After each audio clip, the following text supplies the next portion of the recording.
फिलहाल के लिए बड़ी खबर है कि बीएनपी ने यानी बांग्लादेश की नेशनलिस्ट पार्टी ने खालिदा जिया के बेटी की जो पार्टी है तारिक रहमान जिसके लीडर हैं वो चुनाव जीत चुके हैं। ये आपके सामने फिलहाल के लिए हेडलाइंस चल रही हैं।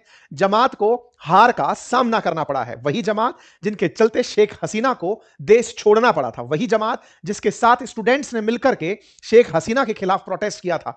बेहद शर्मिंदगी भरी स्थिति उन छात्रों की रही जिन छात्रों ने बांग्लादेश की पूरी दुनिया में बेइज्जती कराई और 30 सीटों पर चुनाव लड़ने उतरे। 300 में से 30 सीट पर उतरने का साहस करने वाले वो राष्ट्र विरोधी तत्व मात्र 6 सीट जीत पाए हैं। अब आप इससे अंदाजा लगा लीजिए कि 300 सीट के बांग्लादेशी इलेक्शन में 6 सीट जीत करके अपने आप को बांग्लादेश का प्रतिनिधि बताने वाले इतनी माइनॉरिटी में बैठे हुए गुंडे अगर बांग्लादेश को विश्व में रिप्रेजेंट कर रहे थे तो यह बांग्लादेश का कितना बड़ा दुर्भाग्य है।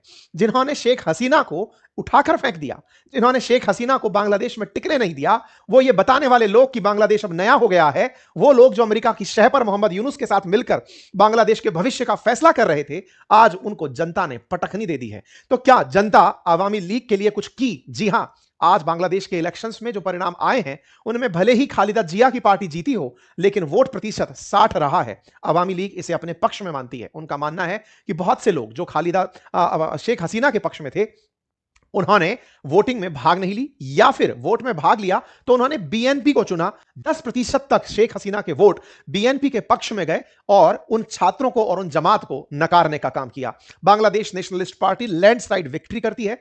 300 सीट वाली जो संसदीय व्यवस्था बांग्लादेश में है, यहां 150 सीटें, 299 पर वोट था, 150 सीटों के साथ बहुमत था, यहां पर 208 से ज्यादा सीटें जीत करके फिलहाल बीएनपी आगे चल रही है। मोहम्मद यूनुस जिन्होंने लगातार भारत विरोधी नैरेटिव गढ़ा था, बांग्लादेश को बिल्कुल पाकिस्तान के नजदीक ले जाकर बिठा दिया था। जमात जो कि लगातार प्रतिबंधित थी शेख हसीना के काल में, वो जमात जो कि बांग्लादेश के विभाजन को गलत ठहराती थी, वो जमात जो पाकिस्तान के पक्ष में लगातार बांग्लादेश में मोहम्मद यूनुस से फैसले करा रही थी, उस जमात को हार मिली है। यह हार अपने आप में पाकिस्तान के मुंह पर भी करारा तमाचा है। बांग्लादेशियों के मन में पाकिस्तान के प्रति नफरत का इशारा है। बीएनपी ने 299 सीटों में से 209 सीटें जीत ली हैं, जो कि 150 के बहुमत के आंकड़े से अधिक है। देश में करीब 20 साल बाद बीएनपी की सरकार बन रही है। इंटरेस्टिंग होगा, 35 साल बाद बांग्लादेश के अंदर एक पुरुष प्रधानमंत्री होगा। इंटरेस्टिंग होगा कि 20 साल बाद बीएनपी सत्ता में होगी। लगातार 35 सालों से बेगमों का शासन चल रहा था, खालिदा जिया और शेख हसीना। शेख हसीना इस बार चुनाव में नहीं थी क्योंकि इन्हीं छात्रों के आंदोलन ने शेख हसीना को बांग्लादेश छोड़ने पर विवश कर दिया था। शेख हसीना की सत्ता हटती है और इनके चेहरे पर मुस्कान आती है क्योंकि इन्हें अमेरिका का प्यार मिला था। मोहम्मद यूनुस ने पूरी उस अपराइजिंग में अमेरिकी तरफ से थोपे गए व्यक्ति की तरफ से, नोबेल पुरस्कार विजेता की तरह से बांग्लादेश को लीड करना शुरू किया था। बांग्लादेश में आवामी लीग जो कि शेख हसीना की पार्टी है, वो इस बार चुनाव में भले ही ना हो लेकिन लगातार 2008 से लेकर 24 तक बांग्लादेश का नेतृत्व करती रही है।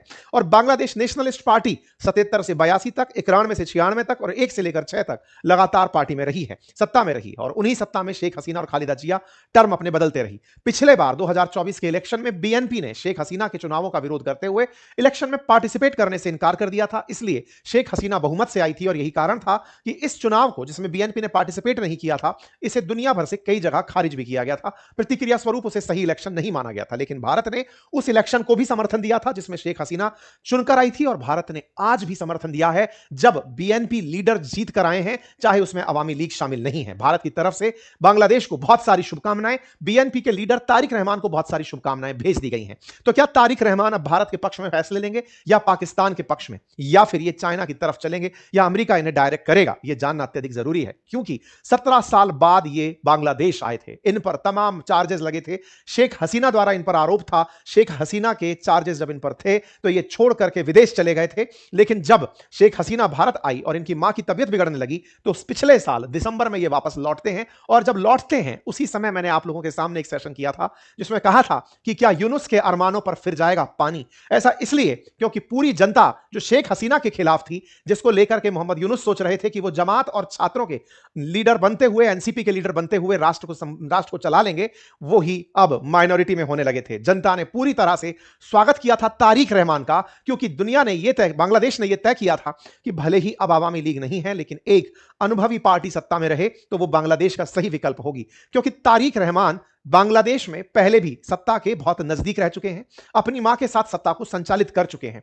ऐसे में जमात के साथ जाना बांग्लादेशियों ने नहीं स्वीकारा। बांग्लादेश में जमात को भले ही मोहम्मद यूनुस का समर्थन हो, छात्रों को मोहम्मद यूनुस का समर्थन हो, लेकिन जनता ने उन्हें ना स्वीकारते हुए यह कहा कि वो जमात जो बांग्लादेश के बनने को अस्वीकार करती है, वो जमात जो पाकिस्तान के साथ मिलकर बांग्लादेश के निर्माण के समय बांग्लादेशी चाहत रखने वालों को मरवाती है, उस जमात को हम अपने देश का भविष्य नहीं सौंप सकते।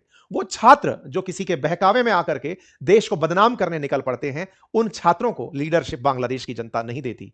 रिजल्ट है, और रिजल्ट में जनता के बीच की खुशी जब उन्हें मौका दिया गया 300 सीटों पर मतदान करने का। बांग्लादेश में कुल 350 सीटों पर बांग्लादेश की संसद में वोट होते हैं, जिनमें से 50 सीटें महिलाओं के लिए रिजर्व हैं। जो पार्टी 300 में से बहुमत लेकर आती है, उसी पार्टी को ये 50 सीटें उसी अनुपात में दे दी जाती हैं। ऐसे में अब चूंकि 209 सीट तक बीएनपी लेकर आ चुकी है, तो लगभग 2/3 सीट उनके पास है। ऐसे में इसमें से भी लगभग 24 से अधिक सीटें उनको दे दी जाएंगी और 40 से अधिक सीटें उनको लगभग इसके अंदर दे दी जाएंगी। ठीक है ना। तो कुल मिलाकर के 35 से 40 के आसपास सीटें महिलाओं के केस में बीएनपी को इस वाले पोर्शन में से जो रिजर्व है उसके अंदर से बांट दी जाएंगी। फिर वो अपनी मर्जी से महिलाओं को संसद के अंदर रिप्रेजेंटेटिव बनाते हुए बिठा सकेंगे।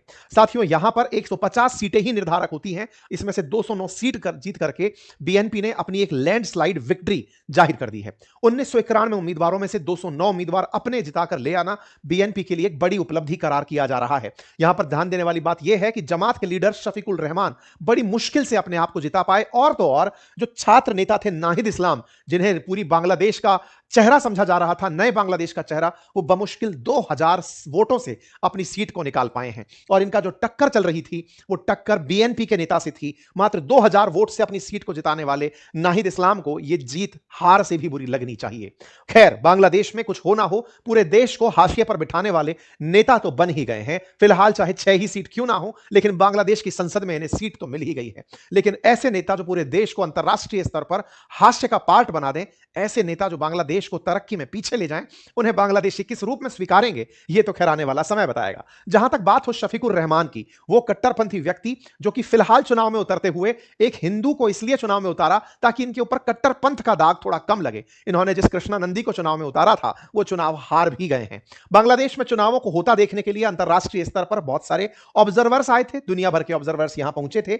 जहां तक बात हो भारत की कि भारत ने क्या ऑब्जर्वर भेजे, तो भारत के विदेश मंत्रालय ने कहा कि हमारे पास इन्विटेशन आया था ऑब्जर्वर भेजने का, लेकिन हमने अपना ऑब्जर्वर इलेक्शंस में नहीं भेजा। खैर, फिलहाल के लिए भारत का ऑब्जर्वर ना भेजना यह यहां पर भारत की एक डिप्लोमेसी का हिस्सा रहा, क्योंकि भारत नहीं चाहता था कि भारत की प्रेजेंस को वहां पर एक इग्निशन के रूप में लिया जाए। इसको लाभ के रूप में लेकर के जमात या फिर एनसीपी के नेता भारत विरोध में कुछ नया स्वांग रचे। भारत बैकफुट पर रहते हुए बांग्लादेश के इलेक्शनों का सम्मान करता रहा। और तो और सबसे इंटरेस्टिंग बात यह रही कि पहले तारिक रहमान का वेलकम, खालिदा जिया के मरने पर भेजी गई सांत्वनाएं, और इलेक्शन जीतते ही भारत के तमाम राजनीतिक दलों के द्वारा और भारत के प्रधानमंत्री के द्वारा तारिक रहमान को भेजे गए प्रशंसा पत्र ये दर्शाते हैं कि भारत बीएनपी के साथ भी अब आगे चलने को तैयार है, क्योंकि बांग्लादेश पहले भी बीएनपी के द्वारा लीड किया जा चुका है। और उस समय बांग्लादेश में चाइना वर्सेस भारत हुआ वाले करता था, लेकिन पाकिस्तान वर्सेस भारत नहीं हुआ करता था। यदि जमात जीतती तो भारत के लिए बांग्लादेश में पाकिस्तान से एक बड़ा ही तनाव पैदा होता।